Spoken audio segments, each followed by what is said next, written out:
Hi and welcome to SCW here on YouTube.com, or you may be listening on podcast form. It's time for This Week in Wrestling for you once again. Give you all the latest news over the last 7 days or so. Of course, got reviews as well for all the biggest talking points from AEW Dynamite. Going to be talking NXT, Monday Night Raw, and of course Impact Wrestling as well. And even a touch, just a hint of Ring of Honor news for you as well. So lots to stick around for. And without further ado, we'll get straight into it, talking AEW. And of course, the big news that's come out is that WWE have dropped the trademark to the name Cody Rhodes. Therefore, AEW finished last night and Cody Rhodes actually pronounced he has got two names going forward. Once again, he can be Cody Rhodes. So I'm expecting that to probably start from Full Gear, that we'll see Cody Rhodes announced once again. I'm really pleased for this. I mean, it just makes perfect sense. But Cody's done very well just going off the Cody name since leaving WWE. But at the same time, to have the opportunity to actually carry the legacy, of Dusty Rhodes, and of course with his brother also, it's just great that he can finally use that name. And of course,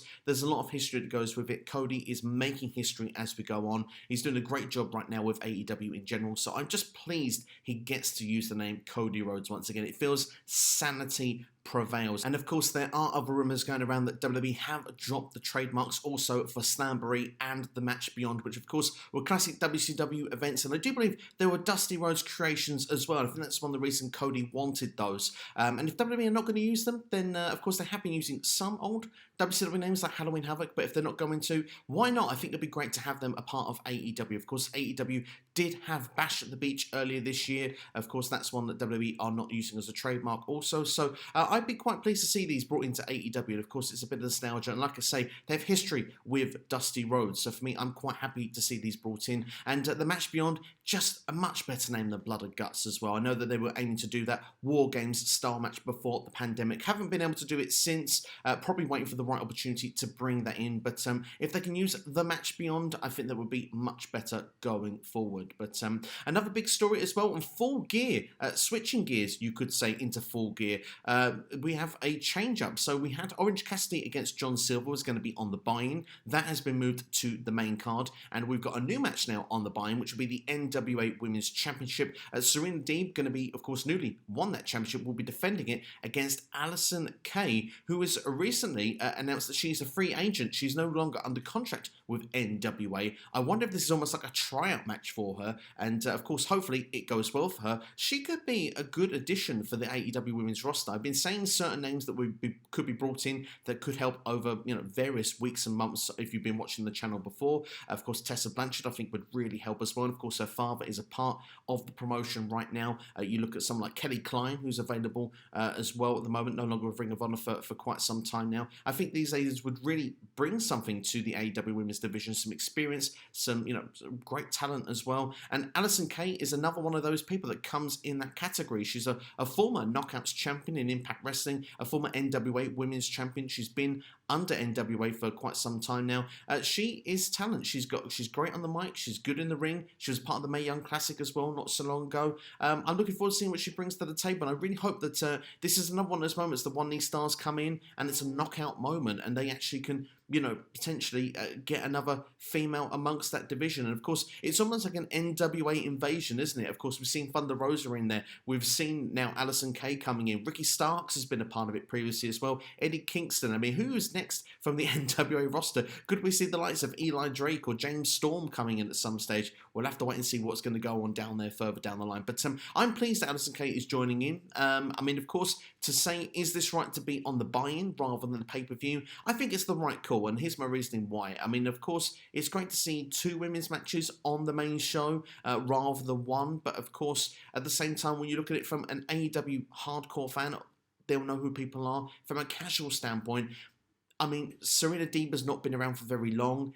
Allysin Kay will be her first showing. I think for people that are a hardcore fan that are going to, tune into the buy-in as well, it's great for those people. For people that are casuals, they may not be so invested in the match. So, of course, it's a great opportunity to knock one out of the park either way. And I just hope that both ladies deliver a great match on the buy-in. And, of course, I hope Allysin Kay can maybe secure herself a spot in AEW going forward. But I'll give a prediction as the match has been made, of course. But I do believe Serena Deeb will retain that championship. I think it's the most logical move that they could do right now in amongst the AEW booking. I'd imagine that Deeb just won the title from Rosa, a couple of weeks ago. I reckon she'll hold on to the championship a little while longer.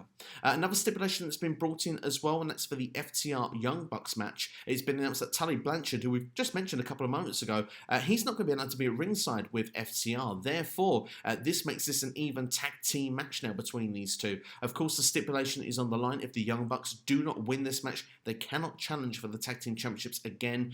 Matt Jackson, of course, has had a problem with his ankle, and they really sold this really well on Dynamite this week as we now go into our roundup of AEW Dynamite. The Young Bucks took on Private Party and got the victory. Always great chemistry between those two teams, by the way. And to see, of course, the attack after the match from FTR, I think made the decision that Tully Blanchard shouldn't be at ringside. He's been assisting FTR in a lot of recent matches. This makes the dream match almost seem like it's not going to be interrupted. It's kept intact, and it's going to be literally, FTR against the Young Bucks, probably selling the story of Matt Jackson's ankle and selling the story of, is this the right call that Matt and Nick Jackson made 3 days before the pay-per-view to have a match with Private Party, but also will they actually use that momentum and victory to get the tag team championships? It's going to be very exciting to see. As I say, my Full Gear predictions are available on the YouTube channel now, so you can go and check those out. But I do think that AEW, when we look at this week, it did well to build some rivalries for this, for a go-home show. Particularly, I thought Moxley and Kingston had an amazing face-to-face, really was intense. You could really feel the energy between these two, and you can see it's become one of those matches you must see on the card. The fact that Eddie Kingston saying that I have to explain this to my mum, I'm going to bring that championship to her and say, this is why you don't have a granddaughter or, grandkids in general. This is why, and this is the passion. He's never given up on professional wrestling. And Jon Moxley saying how he always, promised Eddie Kingston's mother that he would look out for Kingston, and he broke that promise. And he's now going to make Kingston break another promise, which breaks his heart the most. You could just really feel that realness between these two, and I think it's really going to be an epic match between these. I mean, Kingston says, you're going to have to kill me, and you believe him when you see it. It just feels that neither one of these two seem believable that they would quit in this environment. So I'm really excited to see how it is going to play out at this pay-per-view. It really should be an exciting match, one that I do believe is worthy of closing the show. The number one contendership was built up very well as well, with Kenny Omega and, of course, Hangman Page, two of them having sit-back interviews with Tony Schiavone and Jim Ross respectively, and I like that they do that between, the go-home shows for pay-per-views. The fact that they can not necessarily have to do everything in the ring, they find different ways, different locations. Hey, it wasn't even Kenny Omega's house they did it in, or Kenny Omega's dog that was there on the sofa with them, which I thought was a quite nice, entertaining touch. Kenny Omega, he's used to dominating tournaments, he's used to winning tournaments, and he feels that that confidence is going to carry him through and get another victory when it comes to Full Gear. Hangman Page seemed more reflective, more nervous going in, seemed to be clutching hold of his whiskey. It seemed to be the closest since nearly 12 or so months ago, All Out 2019, when Hangman Page lost that opportunity to be the first AEW World Champion. This is the first opportunity he's got close of getting near back to another title match. So for me, I'm very excited to see how this match is going to play out, and I do think that I think he's got a chance to steal the show. These two, Omega and Page, really has been the best storyline of 2020. And if you don't believe me, I think you really should go and check out the video package with Kenny Omega and Hangman Page. They had a great song that was playing for it as well. And You Don't Know What You Got Until It's Gone by Cinderella. A fantastic choice for a song as well for these two.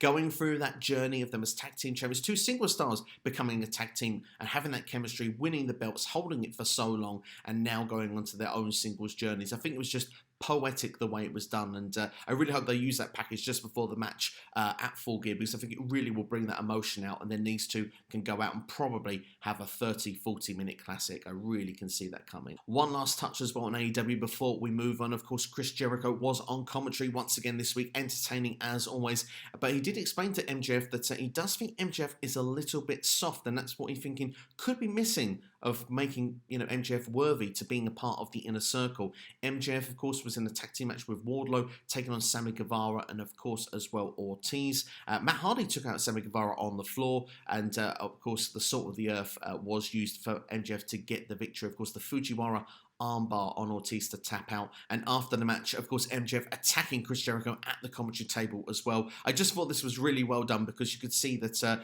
MJF, it supports his theory that he will do anything to actually be a part of the Inner Circle, but Chris Jericho also just kind of had that smirk going on as well, just to say, like, yeah, I like what I'm creating. It's almost as if he's proud of what he's making with MJF. He feels that he's grooming him to become the perfect member of the Inner Circle should he get the victory this Saturday. So I've always said the whole way through that this is one of the feuds I really have been looking forward to seeing play out at this pay-per-view, and I really think it should be a solid one when we go there. We'll move on to Ring of Honor news for you next now. We've got a pure champion announced, the first one in 14 years. Jonathan Gresham is your brand new pure champion, defeating Tracy Williams in the finals of this tournament. I have loved the pure tournament. I just think it's a great concept to bring into Ring of Honor. It really brings a unique branding, individuality to what ROH represents, and the fact we've had such, historic champions in the past with this championship, the likes of, AJ Styles, Bryan Danielson, Samoa Joe. We've had Jay Lethal there as well, and now Jonathan Gresham, who I think is the perfect guy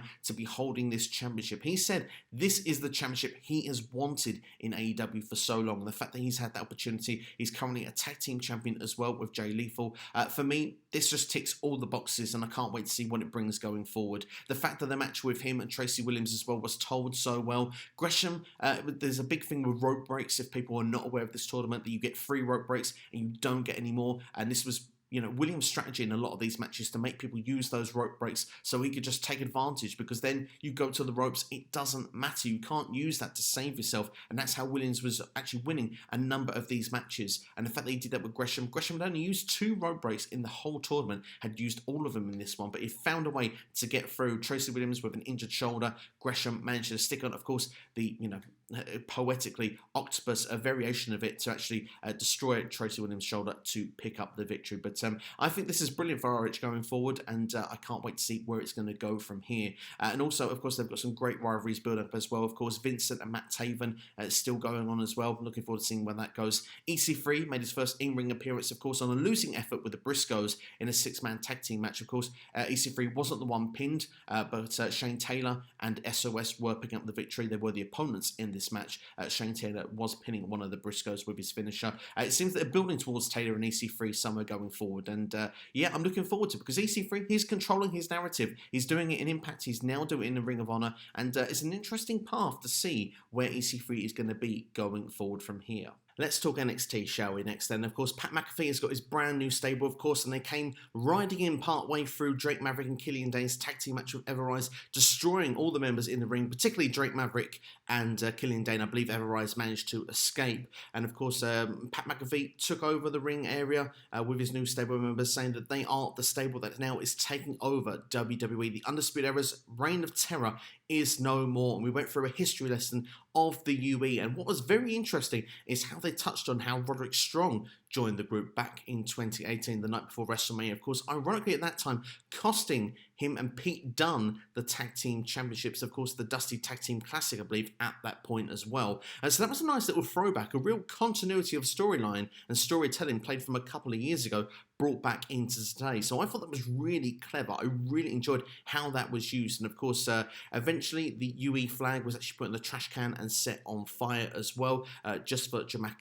effect. Killian Dane did try to get a bit of revenge in the parking lot, but to no success. Of course, a 4-on-1 attack, there's usually only one winner, unless you're Roman Reigns against the League of Nations. But of course, Pete Dunne actually put Killian Dane in between the car door and the car and smashed the car door into Killian Dane, which looked quite brutal to say the very least. But these guys are doing a great job up to now, and it looks like that we are building towards NXT War Games. That takeover is expected at the start of December. It feels that we're building towards this match, and I think they're doing a great job on building it. I must be honest, I think that this was a really solid point of establishing who they are, going through the groundworks of where they were before. Of course, looking at people like Oney Lorcan and Danny Burch, who feel they've been overlooked over the last couple of years in NXT. The fact that the UE have been given every opportunity and pushed at every corner really hit home that there's some real style of talent here. And for me as well, as one person I want to really call out here is Danny Burch. I think that he's got so much potential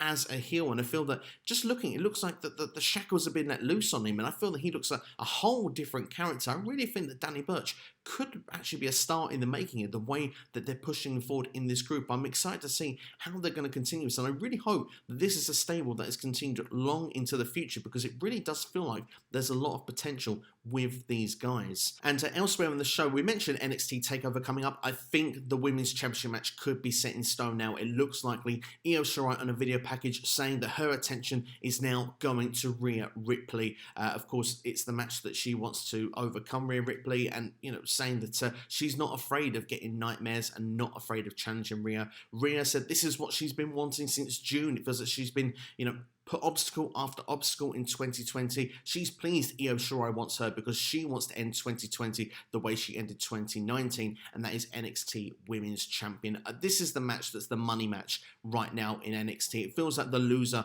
could potentially go to Raw or SmackDown, or potentially in the Royal Rumble to win the Women's Royal Rumble. I wouldn't be surprised either way with any of these, but I do feel now, for the first time in a long time, I think that we could be looking at your next NXT Women's Champion. I feel that Rhea almost feels like a redemption story could be there for her, of course, with what happened with Charlotte Flair earlier this year. Rhea Ripley, she is the nightmare, she is the stand-up performer, and the only people that can really stop Rhea Ripley from getting to the very top in the company is the creative, or, you know, the people that call the shots themselves, because Rhea has all the talent in the world, and so does Io. Io is my favourite women's wrestler, as people will probably know on this channel. I think that this screams to be a match of the year candidate. I really am looking forward to it. But speaking of women's wrestling, of course, that was kind of dominated a lot on this show this week. It looks like that perhaps Shotzi Blackheart and Candice LeRae will be actually starting a feud going forward. Shotzi had lost her tank. She took it on Toni Storm in their match, but of course it went to a losing effort in the end. But she was distracted. Candice LeRae coming up on the sort of Zoom screens, showing that she had the tank and was going to look after it. And after the match had been won by Toni Storm, Candice LeRae actually running over that tank in what looked to be a monster truck with the Scream Guy mask in the background as well, which I thought was done very well as well, just looking aimlessly at the camera. It looks like we're building up for this here, and I think this should be an exciting match going forward. Toni Storm as well evolves her character a little bit. Of course, Toni time, it's a new, more real Toni. She took the opportunity to get the cheap victory. She saw Shotzi was distracted. She took the win. She wasn't holding back. She went, I'm going to go and get the W. So Toni Storm moving further up the ranks as well. Surprising victory for Dakota Kai against Ember Moon, I must say, but this was done very well. There seemed to be hunger and passion and desire with these two ladies. Really kicked off NXT in an electric sort of way. There was real fire in this match between these two, but it looked like that Ember was going to pick up the victory, but of course Raquel Gonzalez distracting Ember as well as the referee, and of course then we got Dakota Kai making the rescue. It looked like Ember was going to do her stunner off the top rope, of course the total eclipse on the top, but Dakota Kai finding her way with that distraction to actually kick Ember Moon, and then using the go to kick to pick up the victory. And I thought it was a surprising win, but I'm very pleased for Dakota Kai, very talented, same as Ember Moon. This NXT women's division is stacked. There's so many potential contenders going forward. It's really exciting to see how things are going to develop going forward. I mentioned the Scream Guy not so long ago. Johnny Gargano seems to be loving wheels now, as well as loving championship gold. He actually used a wheel board game to say he'll be defending his championship next week, winning that board game against the Scream Mask guy. We still don't know who it is. Not much gone into it, who is under the mask this week. Still reports going around that it could be Austin Theory under there. We'll have to wait and see if that will come to truth in a bit of time going forward. But of course, again, no Damian Priest on the show this week either. I'm sure we'll build more towards that as we go into next week. Of course, Johnny Gargano not named who will be facing that championship next week, but he will be defending it, and he aims to be successful in his defense, which apparently he's not been so successful in the past in NXT. Of course, he lost his first defense as the North American champion last time, so it'll be safe to see if Johnny Gargano could do it this time as well. Let's talk about Monday Night Raw, shall we, next then. A very eventful week this week on Raw, and what I really like in particular is that with Randy Orton at the moment as WWE champion, because usually he is the apex predator. He feels like the prey right now. There are so many people vying for his championship, and usually we have these invasion angles going, into Survivor Series, but it feels this year, rather than doing that, which is the same predictable route, we've actually got this is the spot right now that's going. Who is going to fill that spot? So Randy's spot feels vulnerable because he's got so many challenges along the way. Of course, Alexa Bliss would come out and interrupt his promo after Randy was saying he was the best. He's no longer the legend killer. He is the legend at this point going forward.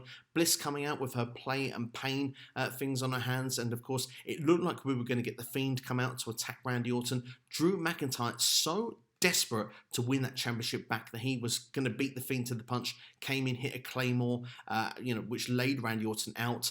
We're then reminded that The Miz has the Money in the Bank, and all of a sudden, this feels like it means something again. The Money in the Bank for the first time, I would even say in about 3 or 4 years, I actually look at it and feel this means something again. The Miz has made this relevant, wanting to cash it in. Of course, Drew McIntyre not having none of it. He said, look, if anyone's beating Randy, it's me. I'm letting only myself beat Randy for this championship. And he wants to represent Raw going into Survivor Series, which I think was a very strong opening of the show. When you look at that, of course, Drew was offered the opportunity to be member number 5 according to Sheamus. He said, look, come and join the Raw team. We've got great history.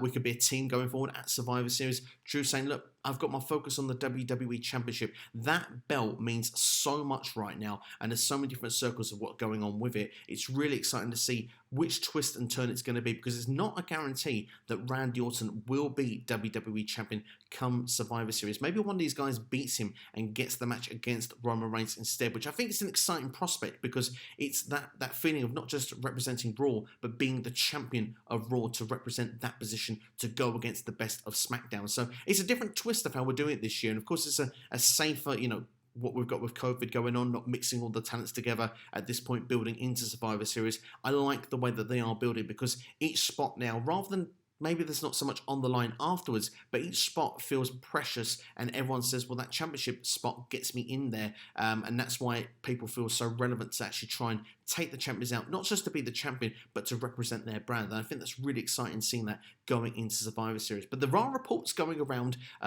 Ringside News, take it with a pinch of salt, that Randy Orton is expected to remain WWE Champion going into Survivor Series. So perhaps this could build to a longer story going forth outside of the Survivor Series, going into TLC. So maybe that is the direction they could be going with this instead. So I have to wait and see what will happen with that. But I thought it was a very well done opening of Monday Night Raw. And what I really like as well is The Fiend is the one that's really seemingly in the background. It feels like he wants to be the focus point of Randy Orton, but at this moment he is the one that's having to look from far away, which makes me think that is the real long-term booking storyline between those two. It feels like Drew will be the immediate. It feels like Miz, when he cashes in that Money in the Bank, will he be successful? Will he not?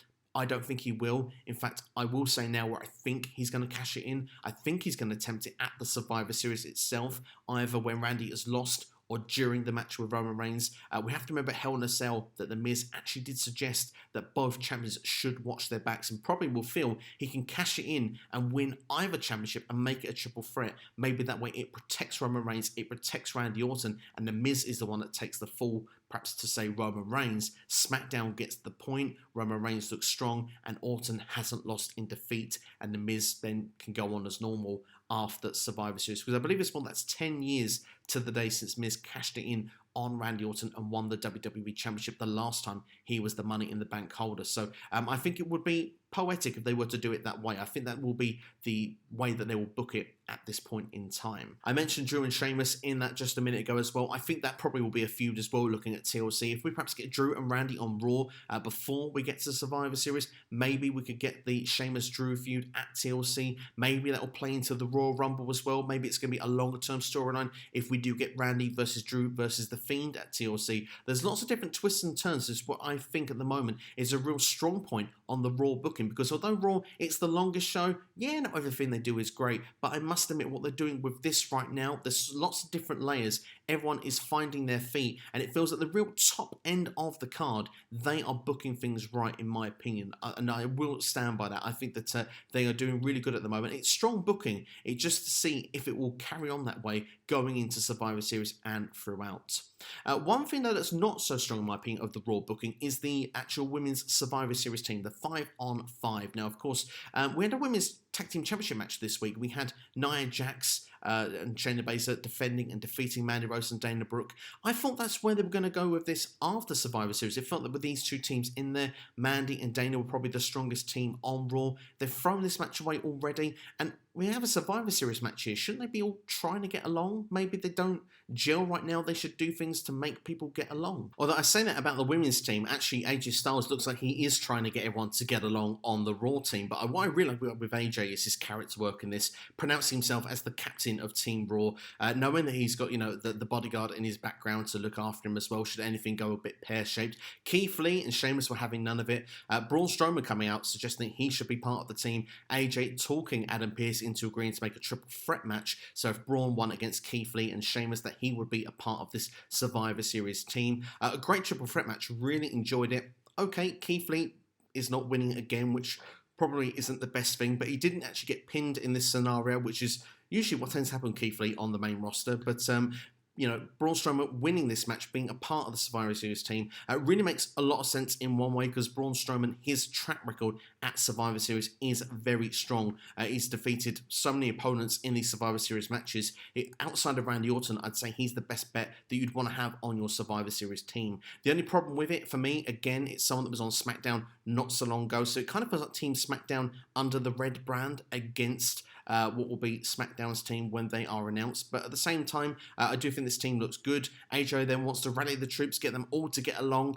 They refuse to get along, which then, of course, led AJ to hitting a finishing move himself after everyone had been knocked out of the ring, and AJ standing tall. I just think the character work, AJ as the captain, I think it's fun. It has the feeling of being dysfunctional, but the fact that he's trying to pull everyone in the right direction does make sense, and I do hope that we're going to pick perfectly that last competitor to fill that spot next week. I still want it to be Drew McIntyre. Of course, if it's not going to be him against Roman Reigns in the main event, Drew McIntyre would be the perfect person, in my opinion, to be finishing off that Raw brand, because he is Raw through and through. The show was built around him for the whole of 2020. It would be a bit strange if he was left off of the Survivor Series card. Let's talk about Elias and Jeff Hardy very quickly. Of course, on a pole match, guitar on a pole. Some people have been saying that's a Vince Russo booking strategy. That's been going on since like the early 90s. I remember Nightstick on a pole back in 92 with Big Boss Man and Nails. So this has been going on before Russo's day. Probably even gone on through to the 80s if we're being brutally honest here. But for me, it's a throwback. It's nostalgic. I thought for what it was good fun. I thought the match was a bit quick. Perhaps maybe we could have made it go on a bit longer. It's a shame with a guitar spot at the end, the guitar didn't break. I think that's the money shot that you were looking for with this. But as expected, Jeff Hardy did pick up the victory against Elias in this match. Probably as a close-off with this feud, both can go off and do their own things now, rather than stick in the same program for week after week after week. So overall, I think that this is good. Elias, I see a lot of potential in Elias. I really think that he could be someone that could be pushed well up the card. There are rumours that is expected to happen, but offered this week, maybe you wouldn't believe that's so. I mean, Jeff Hardy was squashed by Lars Sullivan a couple of weeks ago. So is it 50-50 booking, or is it the fact that perhaps Elias isn't in for that push after all? We'll have to wait and see as and when that goes around in future weeks. One more note from WWE, and really it's more to do with NWA, and it's Thunder Rosa we're going to be talking about here, because Thunder Rosa, she is actually under contract to NWA to 2021. There were rumours linking her that be interested in WWE, and of course WWE be interested in her. That certainly is true that there is interest there, but Thunder Rosa seemingly distancing herself this week from potentially joining the company. She wants to continue with her outside projects, and she's a bit concerned she wouldn't be able to do that if she was to join someone like WWE. So that's very interesting to know that Thunder Rosa, having those outside projects is very important to her. If she's going to join the likes of NXT or WWE somewhere down the line, she's going to have to be able to still do her MMA stuff. She's going to have to still do those other projects that she does, and that will be interesting to see what will happen. Where will her future lie? Of course, with NWA not really running shows at the moment, could you see her going to AEW, who seems to be, allowing other superstars to have those? I mean, Jake Hager this week was last week was a victory in Bellator. So maybe she'd still be able to do what she wants to do, being a part of the AEW roster. And let's not forget, Impact Wrestling could always be an option as well. I'd love to see an Impact. I'd love to see the potential matches there with the likes of Ty Valkyrie, Jordan Grace, Deonna Purrazzo. There's lots of dream matches that could be there. So we'll have to wait and see what will happen. But we do know for the meantime, Thunder Rosa, she is under contract to NWA. But of course, superstars have been asking for their releases, have had them granted. let's see, time will tell what it will lead to in the future. But mentioning Impact Wrestling, let's finish off this week on Impact Wrestling, shall we? And of course, Who Shot Johnny Bravo? Who Shot Bravo was done throughout the show this week, and I thought was done pretty well overall.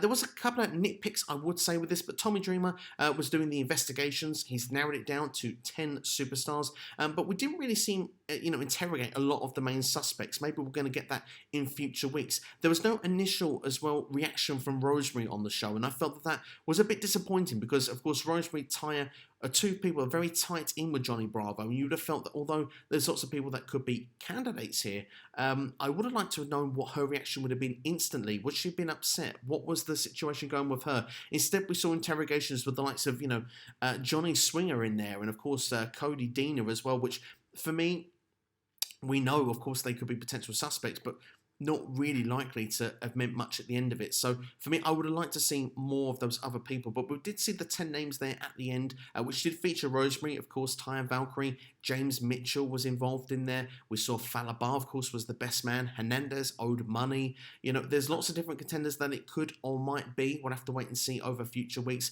But what about Tommy Dreamer himself? He's the one doing the interrogation. He was asked about Tommy Dreamer, and I still am convinced in myself as well. I made a prediction the last time I talked about this that Crazy Steve could be the person involved behind all of this because he has a connection with Rosemary. He's not listed in those 10 superstars, which makes me still believe there's strength there because when Tommy Dreamer narrows it down, I have a feeling he's going to get it wrong. So I'm interested to see how it will play out. But it's definitely a lot of focus on it, and I think that that's really good. I just wonder if it needed a bit more focus on one or two of the more key characters this week.